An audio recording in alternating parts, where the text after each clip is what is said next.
is this disadvantaging this student because he will not have exactly what he wanted. Well, I mean, you can't have your cake and eat it. But let me first of all appreciate and thank the government for this transformative move. Mm-hmm. At least it's a step in the right direction, or many steps in the right direction.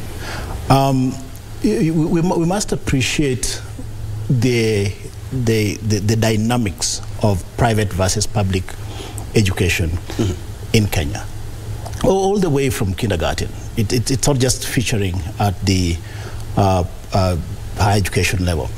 Remember, there was a huge move or exodus of students, Kenyan students, from from public universities to private universities. In terms of transition from high school, they preferred, and part of the reason they preferred public universities at the time, private universities at the time, was because of unpredictability of public universities. You didn't know that when you were going to graduate, you didn't know when you're going to be in session, you didn't know when there would be a strike and you'd be sent home for an indefinite period of time. And then also came in the aspect of quality. But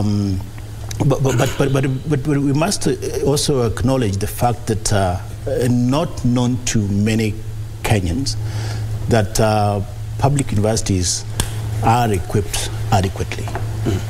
The problem we have with Kenya is kind of packaging the product and offering. If you're talking of engineering, where would you go apart from Nairobi University? When you're talking of medicine at the time and even still now, or dentistry, where would you want to go apart from Nairobi University or other public universities as well? So that issue of quality definitely then needs to be addressed, and now it is going to actually play up from the university side of things. Both public university and private universities are going to compete, and I'll answer your question, I'll come to your question, are going to compete for this same student to want to bring them, because your funding is going to be based on the number of students that you have and the type of courses that you actually offer. And so the more students you have, the more better courses, attractive courses you have, the better. And so the student will not be disadvantaged in this case, because all these institutions will want to actually fight to offer the best. Will want to actually be able to provide the best opportunity for every student, so that they know that this is a good student.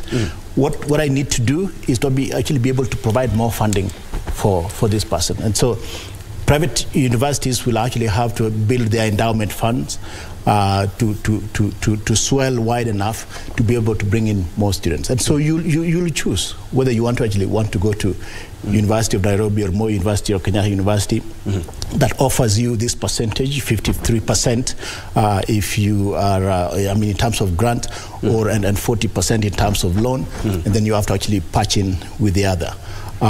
Vis-a-vis Nazarene University or USIU or Daystar, that offers you almost, similar. Of course, the cost is slightly higher, but then they're saying that, hey, you're coming on full scholarship. And you have a plate full of institutions to actually pick from. And this time round, the institutions will have to actually improve on the product they're offering. The product they're offering, quality education. All right. That I will choose from, because the funding will be there, and that's what's happening the world over. That's what's happening in the Western world. And actually,